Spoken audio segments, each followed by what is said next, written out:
97.3. Come on, come on, come on, come on, come on, come on, come on. Let's go, let's go, let's go, let's go. Traffic Avenue, the show for me and you. Mondays to Fridays, ooh, the Traffic Avenue. Traffic Avenue, the show for me and you. Mondays to Fridays, ooh, the Traffic Avenue. Oh, flex. Buckle up and join the best. Let's see, relieve your stress. So yes, let the music soothe your soul and keep it going just to refresh. Buckle and enjoy the ride from 2 to the half of the 5. Mondays to Fridays, happening live. Where we gon' have a ball, you can text your guys. Let me tell you what you really gotta do. You can count on us, we come through. We got everything you need, that's true. Are you ready for the Traffic Avenue? Let me tell you what you really gotta do. You can count on us, we come through. We got everything you need, that's true. An applause for the Traffic Avenue. Traffic Avenue, the show for me and you. Mondays to Fridays, ooh, the Traffic Avenue. Traffic Avenue, the show for me and you. Mondays to Fridays, ooh, Traffic Avenue, oh yeah.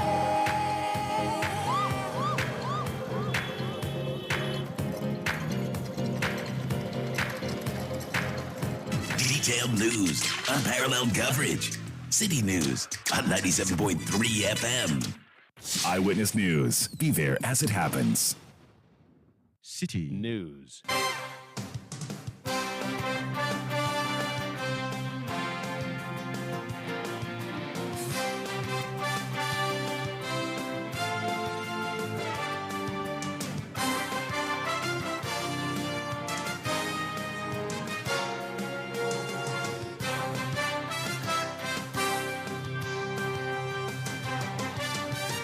Hello, good evening. Welcome to Eyewitness News, coming to you live from our studios yard number 11, Dr. Martin Loop, in Adabraka, in Accra. My name is Salom Adonu. Tonight I'm here with Akusia Otre.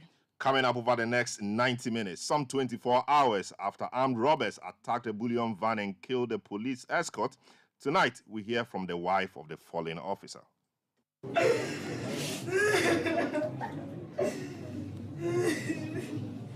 My mother just called me, Amanda, bra. Where does he go for the operations? I said, Ablekuma. He said, Yekuamwa. That was how we heard it. Meanwhile, the police service commiserates with the family of the deceased, but is yet to provide any updates on its declared manhunt for the criminals. Also coming up, Vice President Dr. Baumia commissions 31-kilometer Asin Prasu Road, 4 days to the Asin North by-election. But the NDC says the minds of the Asin North constituents have been made up in favor of Jechi Kwesi. Still on Eyewitness News, MP for Echumo Abeja chased away by some constituents following the collapse of a bridge after a recent downpour.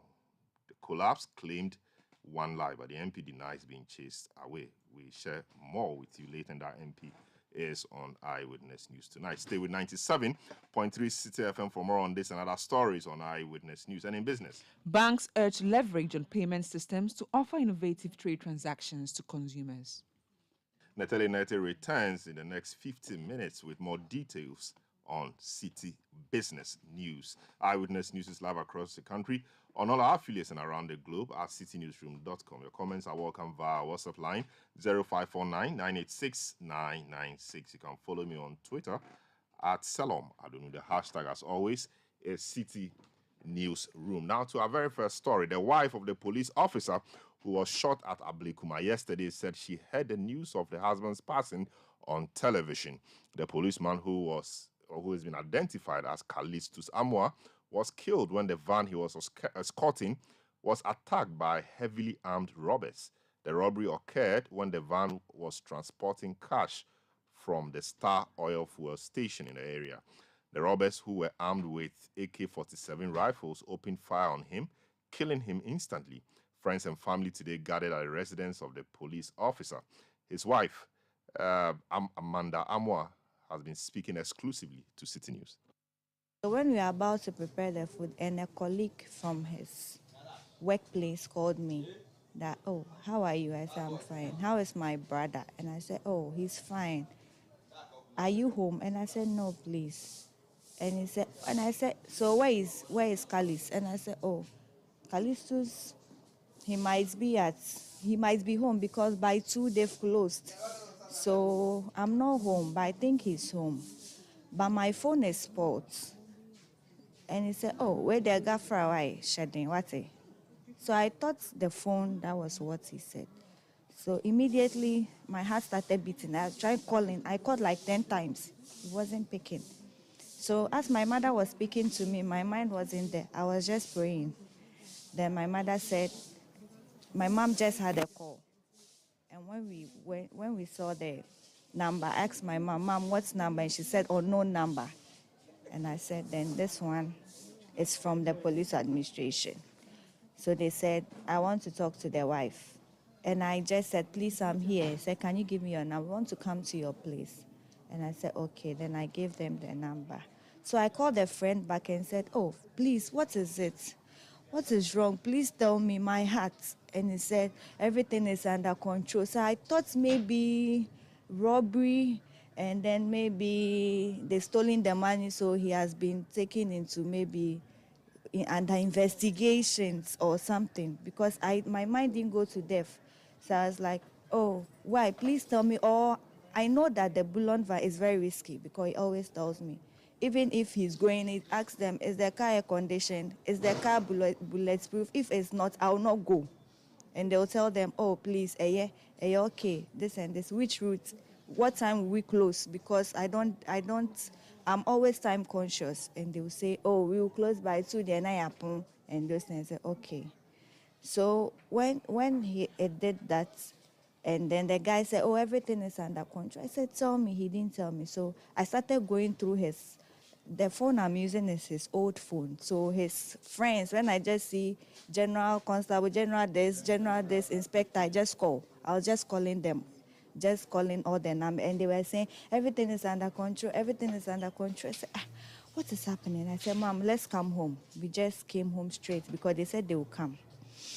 So when we just came, and then we called my dad, and my dad told us that, okay, I said, everybody is saying everything is under control, what is happening? They should let us know. And then my dad just called that, I've seen, I just saw a message, and it just popped up on my screen that a police officer has been shot at Ablekuma. And that is his roots. They go to Anya, Ablekuma, Soto. So my mother just called me, Amanda, bra. Where does he go for the operations? I said, Ablekuma. I said, and Yekuamwa. So that was how we heard it. So the police administration still didn't tell us. So when it just did that, we just started owning TV, and it was all over. It was all over. And the way he was, everything, that shows that it's him. So, How did you take the news? very shocking, because I wasn't expecting that at all. I never, ever dreamt of him. Though he always tells me that when it's your time, no matter what you do, you go. So far as you have done what God wants you to do on this earth, you have accomplished it. And that evening he was saying this because a friend's mother died, and he called the friend's mother, the friend, to console her, and the lady said she's sick. And then the friends, he hung up, and then was talking with a conference call, and he told them that, hey, and they were asking, your mother has not died, and that's why you're doing that. If your mother dies, you know how it is. He was just advising them, see, everybody has a purpose in this life. If it's your time, you go. And what he always tells me that if you die, it's not about the death, that's why he's crying. He cries for the soul. he cries for the soul because there is judgment after death. And for his Christianity, he doesn't joke. That is 100%. Every morning he goes to work, he kneels down.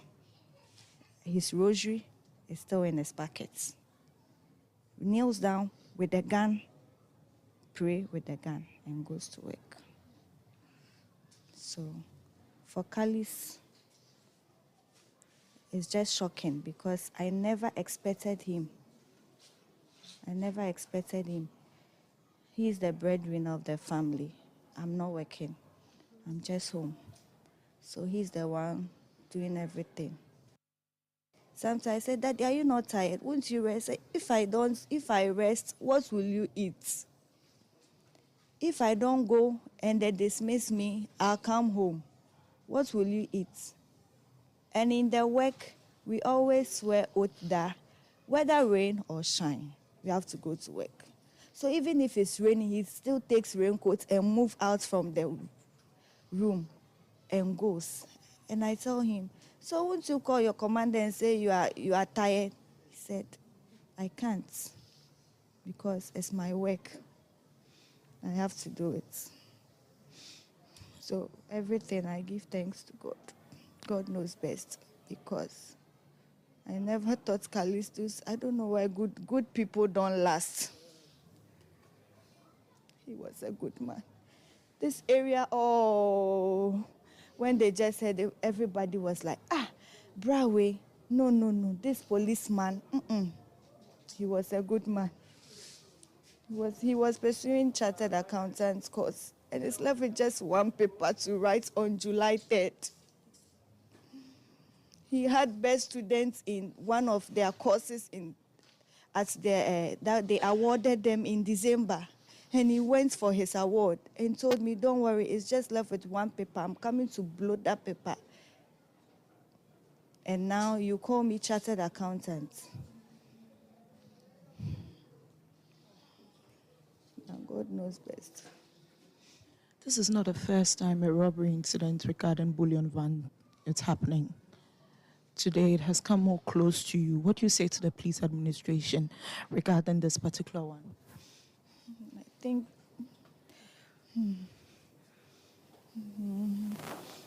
I think the Bullion vans, I don't know what to say. The protective cloth, they should try and give it to them so that it will protect them. And always he tells me he doesn't understand why a policeman, there is only one who follow. But if it's military, there are plenty and they'll follow. So why is it like that? And they'll say we don't have men. I have nothing to say again.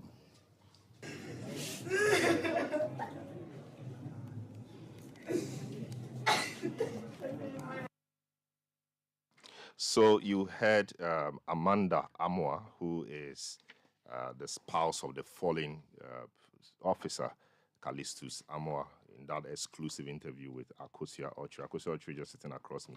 So Akosia, we understand that they have a 1-year-old kid, and they had a 1-year-old kid, and of course, like she just said, the gentleman was preparing to write his final paper to become a chartered accountant. Generally, what kinds of people visited the house today, and what was the general mood? Of course, it will be one of sadness, but what else can you say? So I went there at about 12 p.m. and people numbering about 60 were in the house, and these were friends, these were family who have come all the way from the parts of the region. You know, you have family members spread across, and so they all came in, and a delegation from the National Protection Unit of the Ghana Police Service, where Callistus was specifically working. So they also came in, and as well as neighbors, you know, his house, he had neighbors in there. It was a compound house, and so all these people were on the compound just trying to console their close family. I see. And so some of the police, some police officers, we understand the IGP was there last night, is that correct? Yes, yesterday I'm told that there were a lot of police officers led by IGP Dampare who went there late in the night. I think when the issue had been spread all over the internet and To officially inform them. Exactly, to officially inform them. Like she said in the interview, she had a call from the headquarters of the Ghana Police Service. But the person didn't go straight to tell her that this was what has happened. They just told her that they were going to come to the house to officially inform her. So I'm sure that that's a delegation that was drawn from the headquarters of the police service went there to officially led by inform the family. IGP. Yes. Very, very sad event. So a close friend of the deceased officer, Richmond Ado, also shares fond memories of the officer. I woke up to hear the voice of a wife, and I wanted to come out. I didn't know what was going on, even though that news has not yet been broken to the wife, so she was just sounding normal. But the wife drew close to me and was like, Richie, have you heard from Mr. Amoa? And I was like, oh, I came to meet him in the morning. Then she was like, this is the news I had. I just told her, Madam, just calm down. Don't conclude yet.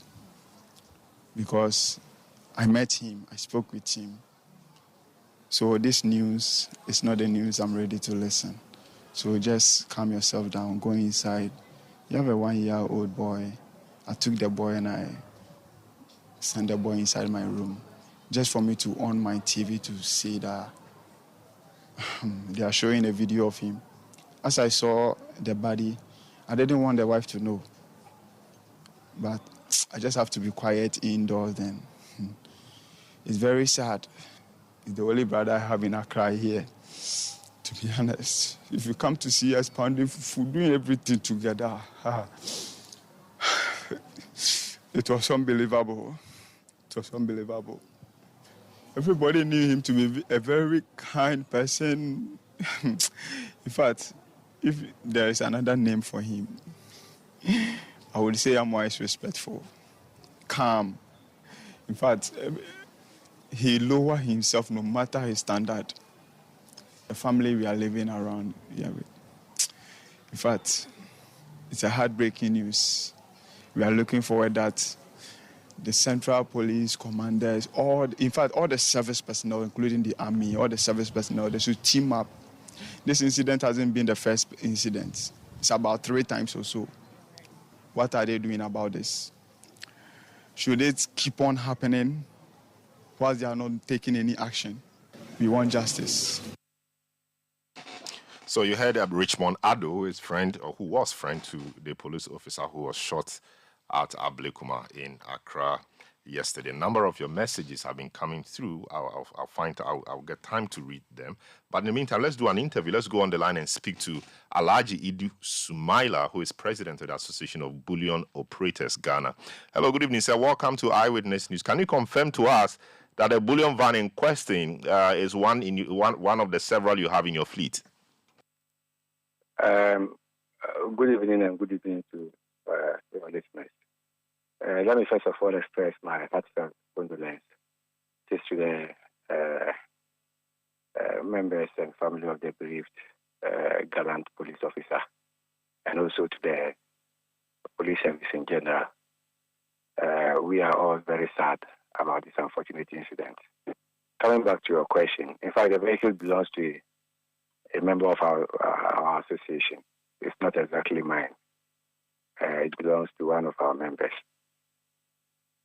I see. So normally, I'll get to the issue of the type of bullion van it is. But what kinds of training do you give to the drivers? I'm supposing that the driver in question was recruited or an employee of this your member your member organization or member of your organization or your association. Yes. So what? Yes, go ahead. Usually we take them through defensive training regimes. Specialists are invited, some at times from the DVLA, some too from the professional driving schools to come and assist us in training. We also have our own training teams in our various offices who are trained to also train our drivers for us. But we go through the process of recruitment by talking to friends, relations to get people of good standing who are, of course, professional drivers. We have a mark with the licenses they are supposed to bring on board. We take them to the police for their backgrounds to be checked and vetted. Then after that, we start with the training. So those are the training regimes we go through. We also invite fire officers to give them training in basic firefighting skills. And also give them basic security training, what to look for when in danger, if somebody is stealing you, what to do. And so those are the basic things we give them. But I will admit that we started this armored bullion business with soft skin vehicles. I refer to soft skin vehicles as pickups we buy and then build containers on it. But now we are graduating and also transitioning to armored bullion usage, and that comes with much more intensive training. As you said, you'll get there. So when we get there, we can give you the explanation. Yes, but I recall that recently, I mean, sometime last year, 2 years actually ago, around June 2021, when the Adedempo incident happened around Jamestown, when that officer was also killed in somewhat similar fashion. The discussion therefrom was that the bullion vans should be accompanied by military personnel or police officers in a pickup that follows the bullion van. And so we've seen quite a number of them in town like that. And even today, I saw a number of military people escorting a bullion van. In this particular situation, we didn't see that. What happened? Well, you see, we are working with other stakeholders, especially the banks who are our clients. And then when the incident happened, the banks got us the escorts. And so we've been working with them. But in some cases too, we go for individual escorts. That is, you go to the police to be given a policeman or two, depending on the risk of that area. Then we move out. So it's all part of the regimes we go through. So most of the time, it is our stakeholders who are, especially our clients, who decide on which kind of escort you need after that incident. Because most of the banks keep looking at cost. And so having a van to follow you can be very expensive. In some areas, we have decided to use our own escorts, which of course we do it at our own cost. But in other areas too, we go in for the policemen to execute the assigned business. And you cannot insist that given the crime rate and given what happened, some time back, you guys, the Association of Bullion Operators, would want the military escort or a certain number of police people to follow your vans. You couldn't insist on that. Rather, you left it to the banks to just decide? You see, the association was formed in June 2021. And that was after the Adedenko incident. And we started engagement with the various stakeholders. A lot of progress has been made in that direction since the inception of the association. As a result of that, we have managed to bring in several armored bullion vans, of course, which are fit for purpose. We have also gotten monitoring mechanisms in our various offices, centralized control rooms to monitor the vehicles, video while they are out there working. And also we are in talks with the police and other stakeholders to go the extra mile to get bulletproof vests for our drivers and then the crew. So a lot of progress has been made since the inception of this association. But that is not to say that what happened yesterday is justified. Fortunate as it is, I know that the police, Gate Mabut, is cooperating with the police in investigation to unravel this thing. Let me also add that we at times can be handicapped as clients or workers of the bank, third-party agents of the bank. At times we are handicapped because you go into a negotiate and you are restricted. There are several people who have come on board claiming to be service providers who are not well equipped, and these are all issues we are trying to weed out after the 1st July deadline I can assure the general public through this your medium that the vehicles have arrived. In most cases, you've seen them on our roads. They've started working. We are not waiting for the 1st July deadline. In other cases, where we haven't properly engaged with the bank, that is where you see the soft skins moving, because the banks have to go through a process of negotiation to agree on prices and other things before clearance is given for us to bring in the vans, of course, which is outside our control. And because the deadline also is not up, we, some members, we have been using soft skin awaiting the deadline. So it's actually a problem that we are looking at holistically. And I believe progress has been made. That 1st July, I can assure the general public that no soft skin vehicle will be seen on our roads. That has been the plan. It's not because of this issue, unfortunate as it is. It's not because of this issue, but that was the agreement with the Bank of Ghana and all the other stakeholders, that from 1st July, we have to transition. And so we have several vehicles on our roads now. But that will not be enough. And that one is the banks who haven't engaged who have to blame, and not us. Those who have engaged, we have supplied them the vehicles. So talking about the vehicles, of course, you've actually said a few things about it already. And you say from 1st July, you're going to see a lot more of these armored vehicles on the road. How many of them do you have are waiting to be deployed now? The last time we took the totals from the members, I think we had about 154 in the country. Others are also on its way to the country. And we have a few also at the various retrofitting companies in Ghana who are working on it to be released to us. But all goes through a process. So it's not as if you just buy the vehicle, take it to the company, or you go and import and it comes. No. You have to pass through clearance, the clearance regime of the Interior Ministry. It has to go to Bank of Ghana, National Security has to be involved. It's a tall process. But I can assure the general public that we are working hand in hand with them. And the vehicles, when they arrive, will be made available for usage by the banks. So 154 out of how many? How many of these Bullion vans, the soft schemes ones, do we have on our roads today, for which we have to change them? So you said you have 150 of the armored vehicles, 150 out of how many needed? The mathematics is not as how we see, because these vehicles are very expensive. And when it comes to numbers, I know the banks who are paymasters are also very careful in looking at cost. So what they have done is to look at compressing their daily routine. For instance, if they have to move cash from the head office to a branch, or from the branch to the customer's premises and whatever, they are now trying to compress it to see how to manage it efficiently.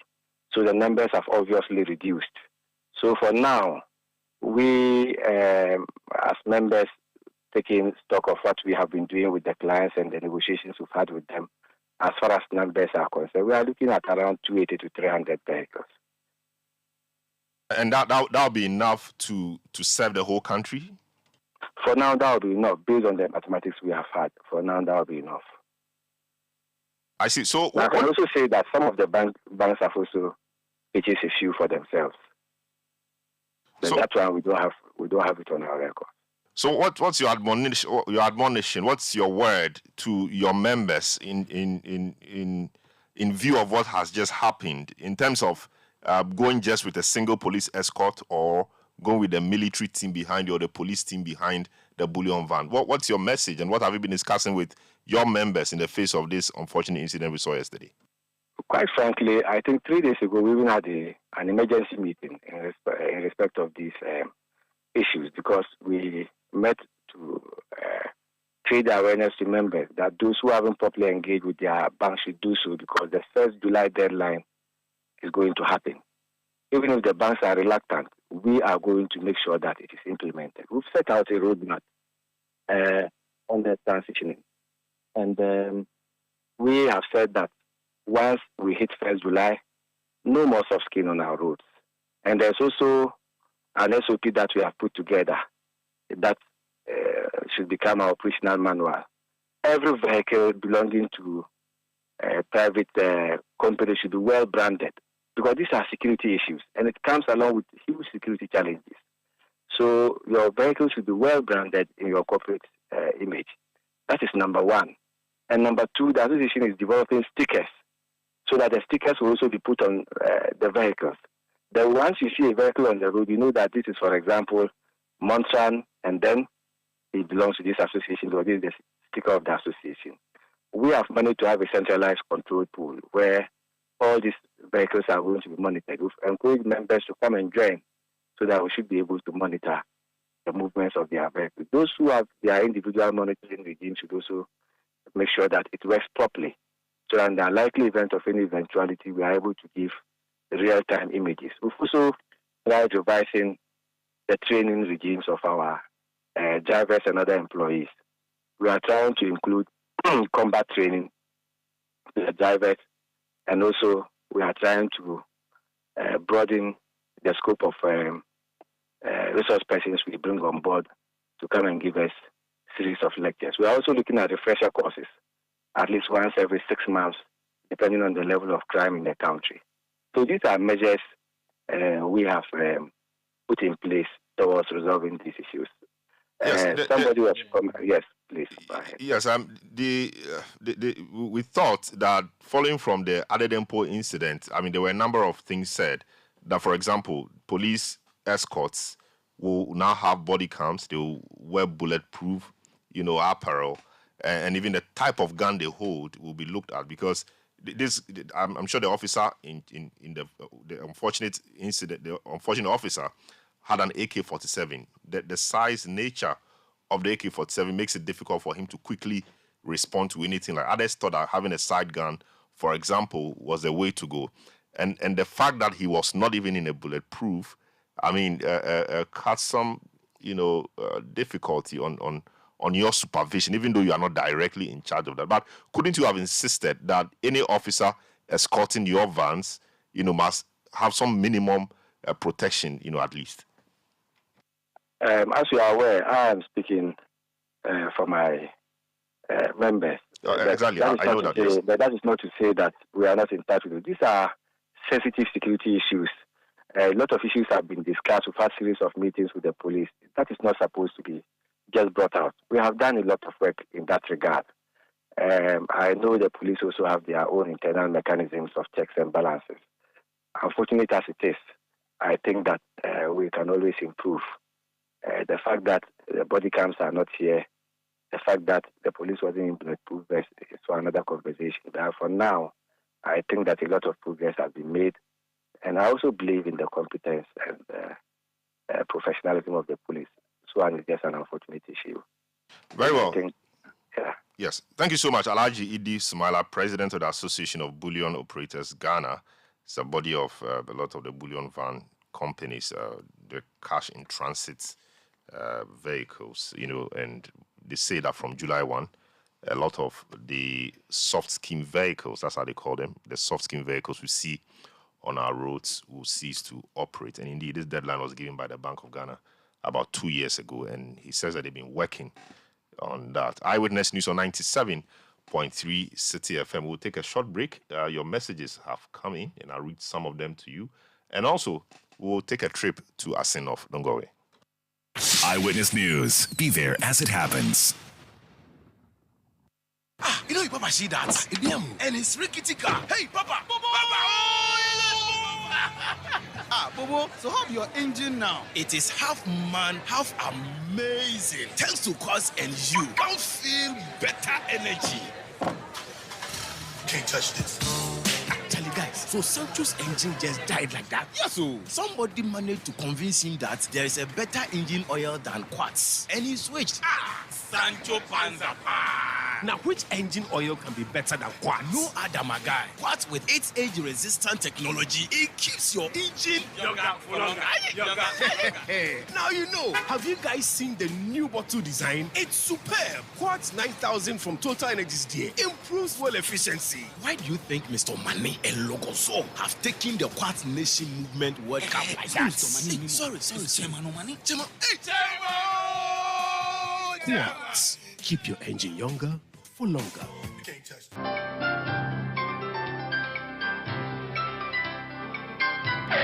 Using a condom will protect you and your partner from HIV, STIs, and unplanned pregnancy.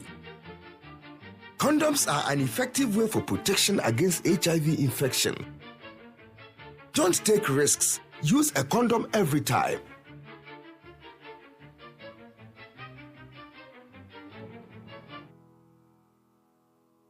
Always come prepared.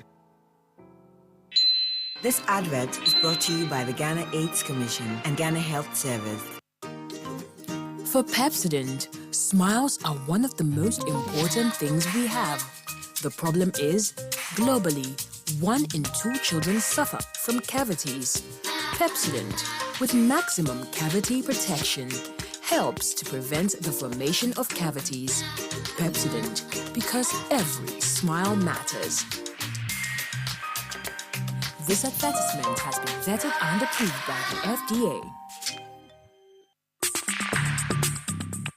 Let your voice be heard on Eyewitness News on Facebook at facebook.com/City97.3, Twitter at twitter.com/City973, and Instagram at instagram.com/City973 with the hashtag Eyewitness News.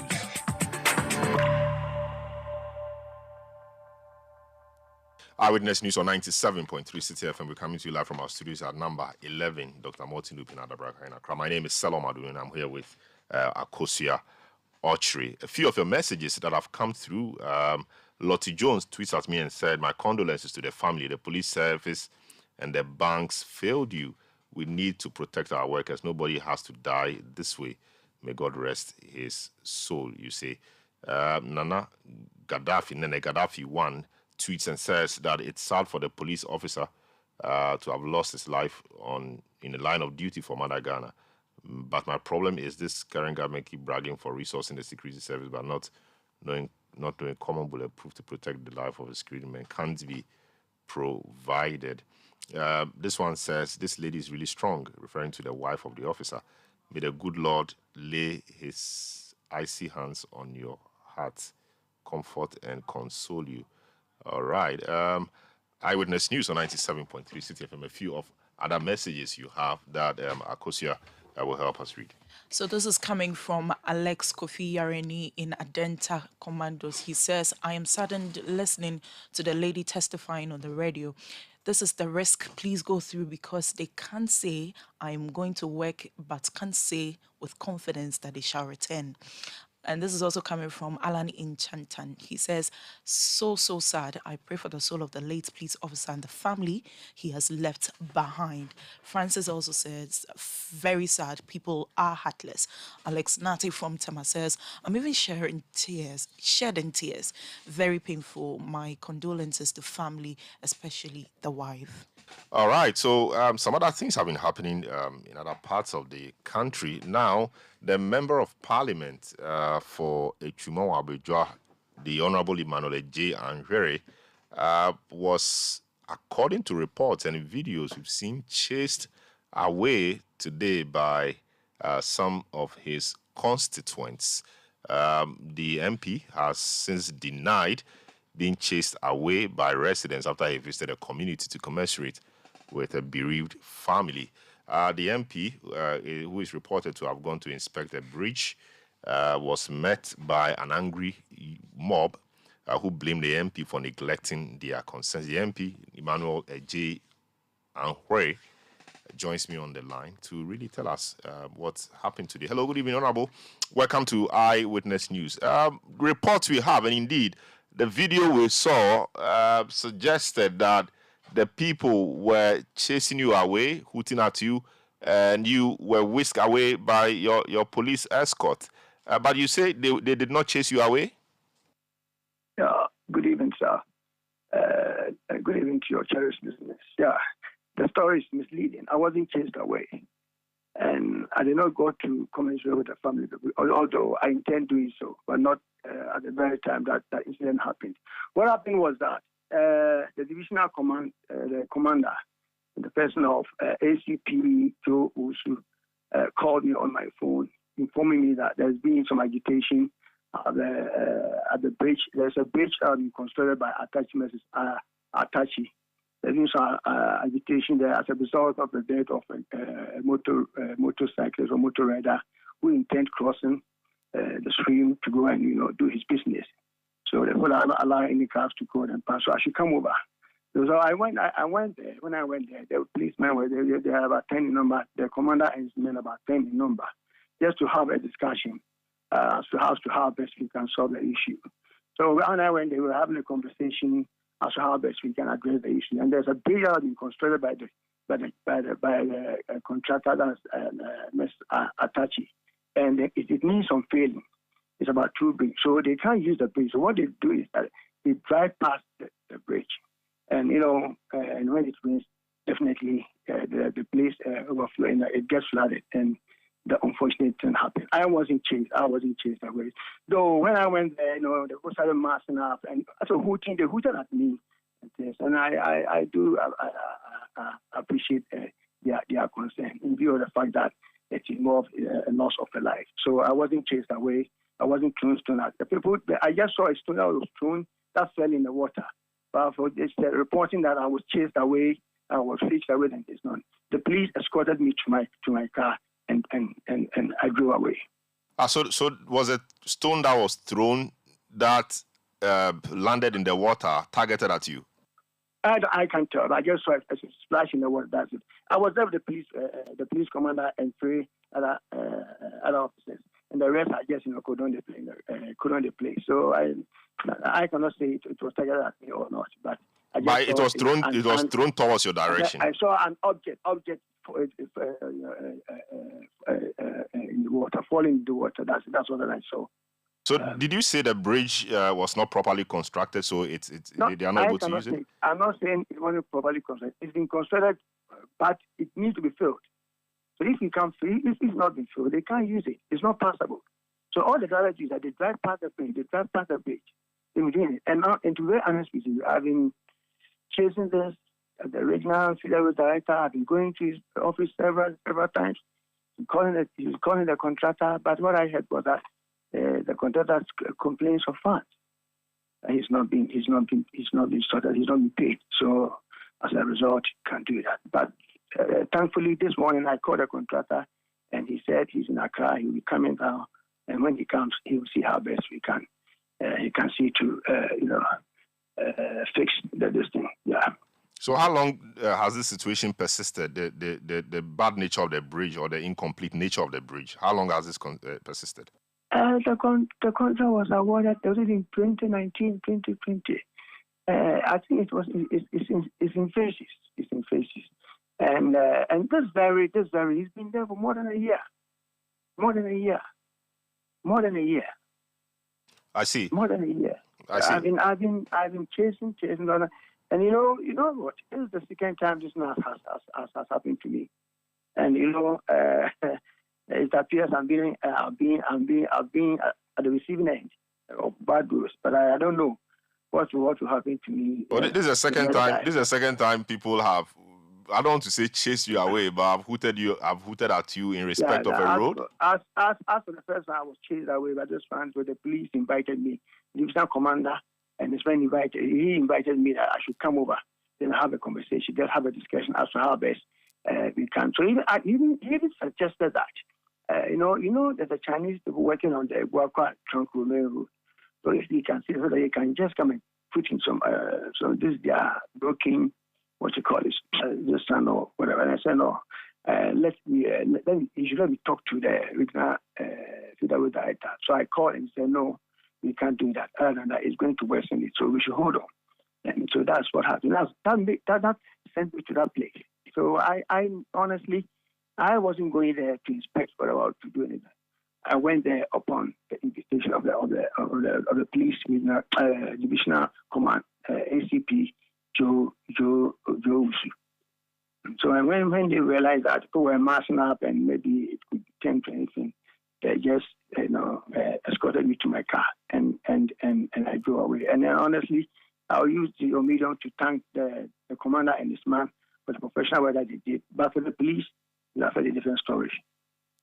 I see. I'm just wondering whether the incident, you said it's the second time, it's not an indication of you losing popularity, even as your party readies to hold its primaries. MPs, we are a dangerous species. MPs have become an endangered species. So, there because MP, the best I could do is to lobby, and I've done that. This is a road that was contracted up in during the Force era. That was 207. And, unfortunately, when we left office, it was abandoned.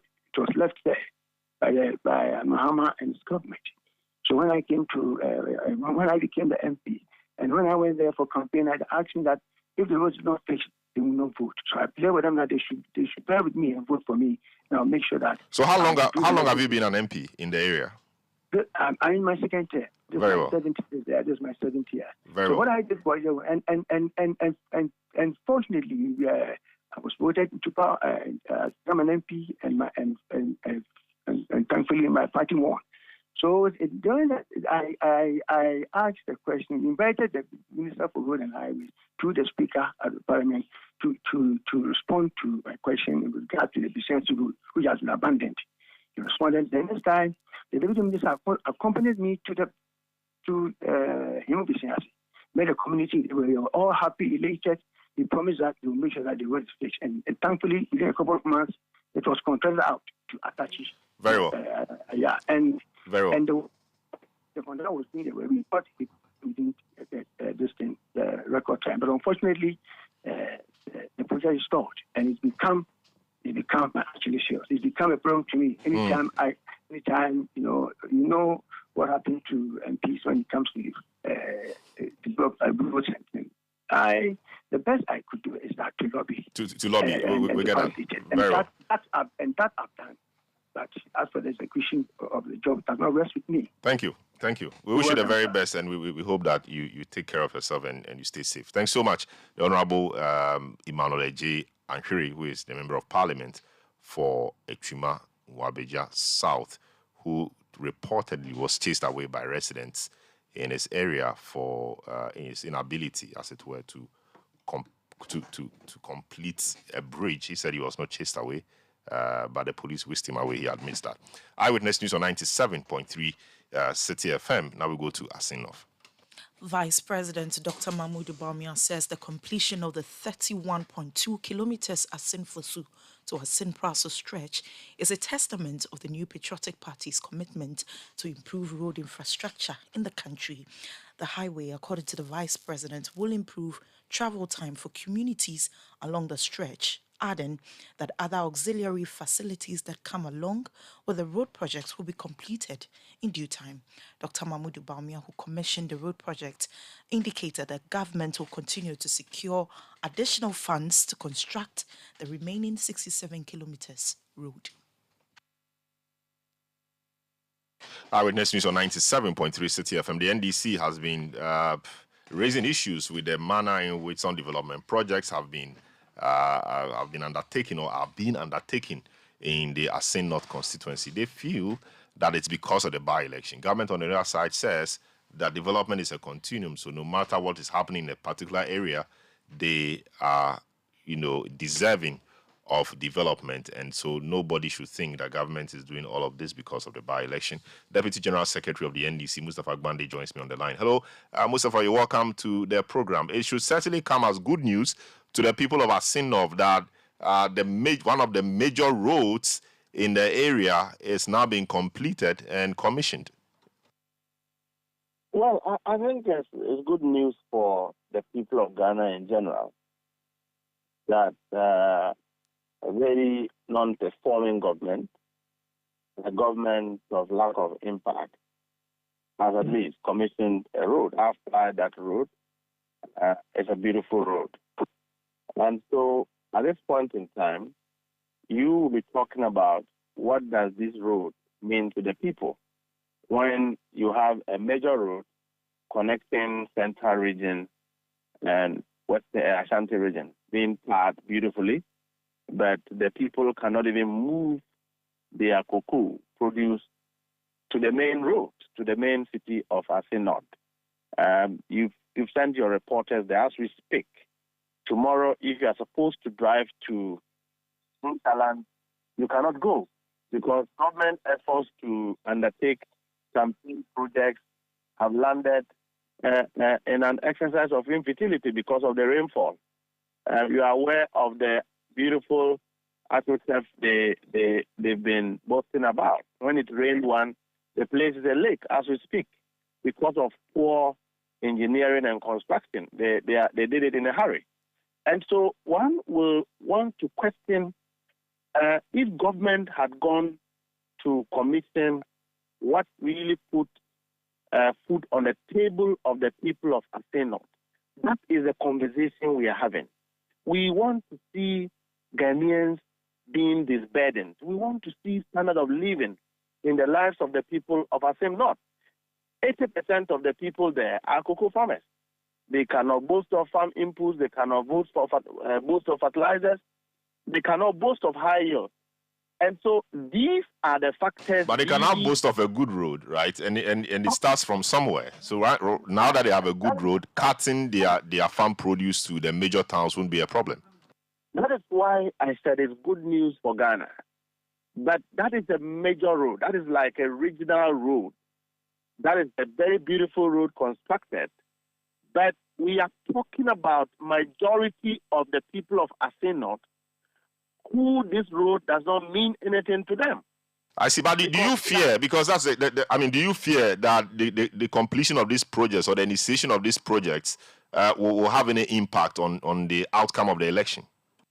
As far as I'm concerned, this is a very useless government, non-performing government. So if I've seen it doing a road, they deserve some commendation.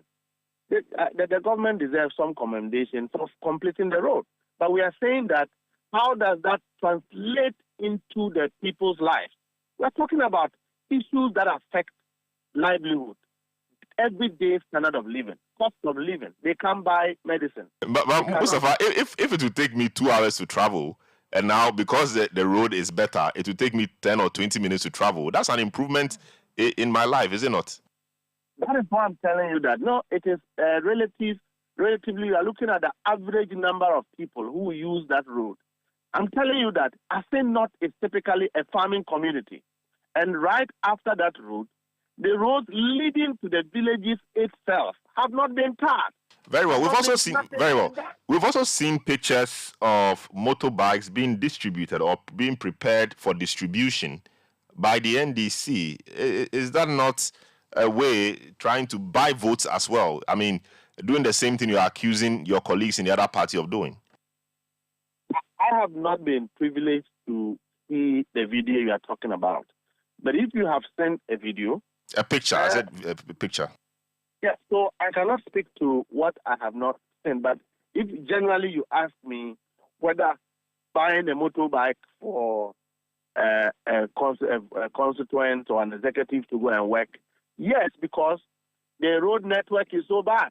They have gone to put machines there. The machines have damaged the road because it is raining. As I'm speaking, it's raining in Assin North.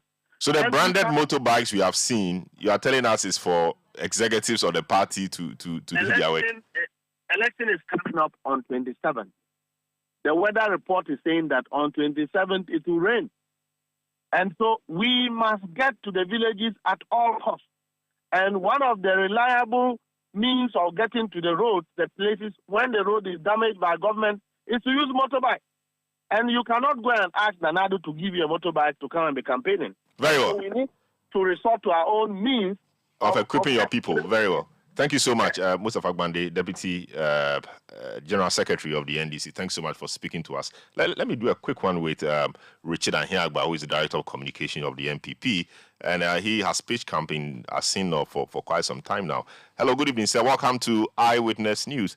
There are charges that you are abusing incumbency. A road that started somewhere in 2019 has suddenly seen completion. Is that an abuse of incumbency? Well, so thank you very much. I don't know how you come to that conclusion. But to be honest with you, I think the NDC is struggling. They don't have a message, one, in Assin North. So they are grappling for message, and their strategy is, one, lies, two, just major in the minor issues, and where there are no issues, they try to create one. I don't understand. So when you start a road, you don't finish it, or you're not supposed to finish it. I don't get it. So we are interested in developing all of this country. That beautiful road that he admits has been constructed. is useful. It's a road that must be constructed. It is constructed. And the day when they come, they are in town. The NDC is all over in town. I see them speeding on that road. If it was such a bad thing, I think that they probably won't use it. And so let's move on. Let's agree that what needs to be done has been done. They couldn't do it. And that's the first of the matter. So they couldn't do it. They wouldn't have done it if they were in government. It's been done. And so the least they can do is to acknowledge it and commend the government and then move on. They should look for what they want to do for the people of Asinov and stick to it. They are not saying anything here. Salom, you cannot win election on the back of emotions or sympathy or the rest of it that the NDC is doing here in Asinov. I think that it takes the people for granted. And I find it very, very difficult to believe that a party in opposition doesn't have an alternative idea to discuss. They don't have an alternative offer. So what really is the NDC going to put before Ghanaians here in Asinov? They can't find any solution. They can't have a message for just one constituency. I am at a loss how the NDC appear to be completely, bereft of ideas in terms of how they want to approach the solutions that are needed, or the problems here, the solutions that are needed to address the problems here. So for me, I think that the issue about the road, it is because they don't have anything to say. My good brother Mustafa is struggling, but I don't see them getting better anytime soon, because really, if you don't have a message, you simply don't have a message. And the NDC does have a message. All these things he's talking about AstroTurf that becomes a lake, they didn't construct one. Somebody has done one. So Richard, is it not curious that all along no AstroTurf was constructed? All along there were gutters to be done, which were not done. This road to be completed, which was not completed. But by the mere announcement of a by-election, quickly all these developmental projects which were awaiting or craving for attention were given attention immediately, and few days to the election they are being completed and commissioned, etc. Is it not curious to you? But Salom, do you believe once that a 31.2 kilometer road from Praso to Fosu, completely bituminized and is in commission today to be used, was just suddenly constructed? No, I think I did make the point that it was started in 2019 or so, but the point really is that it's been quickened because of the event of the by-election. Yes, no, it's not.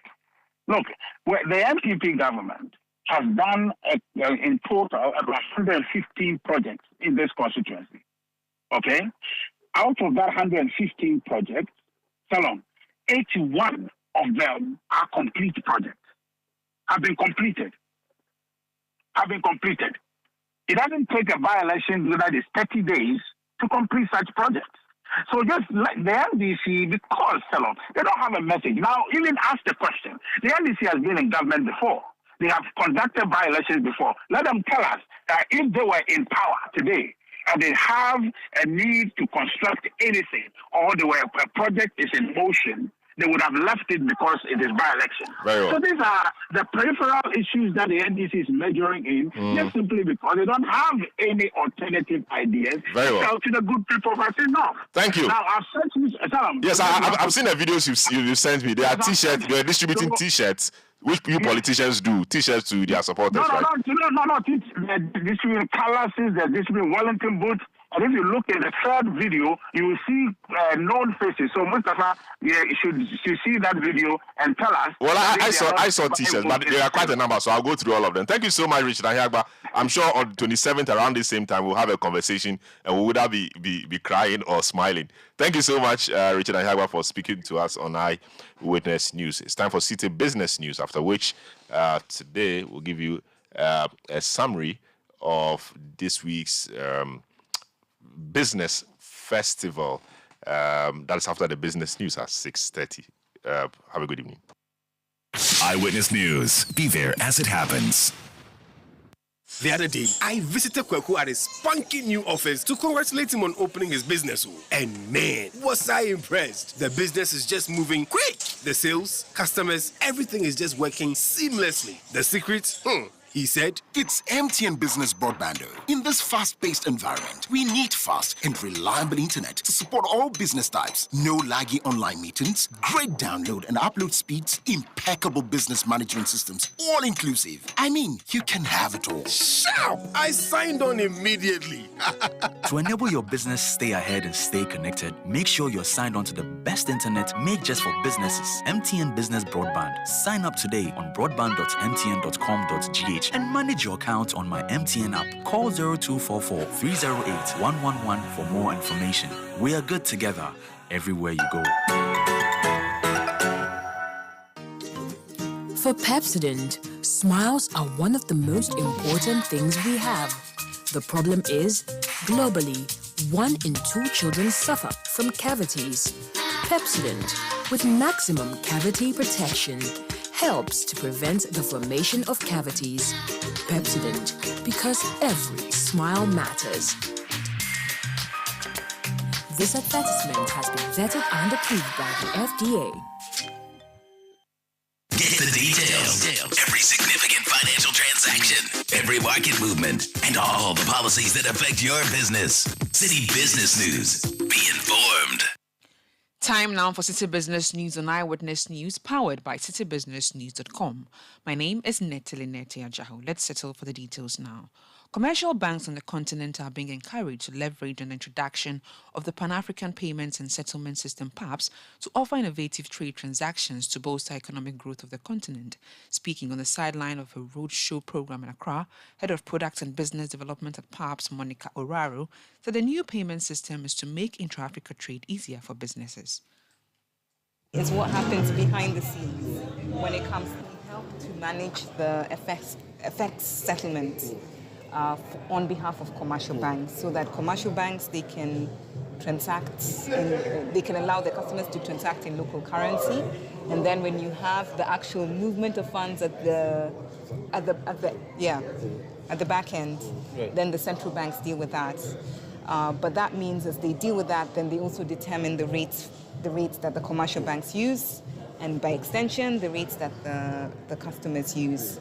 So what's happening with the commercial bank settlement model is we're then allowing commercial banks, because they deal with the rates for the customers on a regular basis, for them to be able to manage that, taking into account what is happening in the market. That was the Head of Product and Business Development at PAPS, Monica Oraro. The Food and Agriculture Organization of the United Nations representative to Ghana, Yerdi Yasmi, has encouraged stakeholders within the agriculture space to leverage on technology to build resilience in the sector. This, he explains, are part of moves to ensure that the country meets its food security target through the Planting for Food and Jobs program. He made this call at an FAO forum in Accra. Agriculture sectors, not only in Ghana, but also in the continent, in Africa and globally, continue to face all these challenges, okay? We are living in a situation of, as I said earlier, multiple crises. COVID, we just came out of COVID, right? Climate change, and now the war of Russia and Ukraine. So what do we need to develop in order to be able to cope with the existing crisis, but also to anticipate future crises, is to develop resilience of agriculture sectors. Resilient means that we will be better prepared in the future. It is not reactive, but proactive approach. In order to build resilience, we need to use technologies, innovations, but also the local potential to be realized to the fullest. So in my view, the FAO in Ghana, we always support the government to enhance agriculture sustainability, in not only in terms of production, but also nutritional values of agriculture. That was the Food and Agriculture Organizations of the United Nations representative to Ghana, Yerdi Yasmi. And finally, as part of efforts to give customers in the sub-region quality and affordable products, EPAC Flexible Packaging, a multinational packaging company, has opened a manufacturing plant in Accra. EPAC notes that it will continue to maintain its focus on sustainability and the creation of a circular economy. The general manager of EPAC West Africa, Victor Sosu, speaking at the grand opening of the company, said the company is poised to change the face of the packaging industry and business in general for the better of its customers. We're affordable, and we're also a very good quality product. If you produce with us, we will provide you with certification. That means you can export your products, you can sell them on Walmart, Amazon, and all the international supermarkets. So that's what gives us a competitive edge, being local with global expertise. I think we aim to transform it with exactly what I have said. No plate fees, minimum order quantities, and fast order within 10 to 15 days. And I think with that, it's a game changer for all the SMEs. We don't have to go outside Ghana to import 100,000 units at a time, store them in their warehouse, and very often, within 3 months, 6 months, those products are damaged. Also, with the quality we have, you can export your made in Ghana product and it will stay on the shelf for much longer. Victor Sosa is the General Manager of EPAC West Africa. And that's it for City Business News. On Eyewitness News, it was powered by citybusinessnews.com. My name is Nete Ajaho. Have a good evening.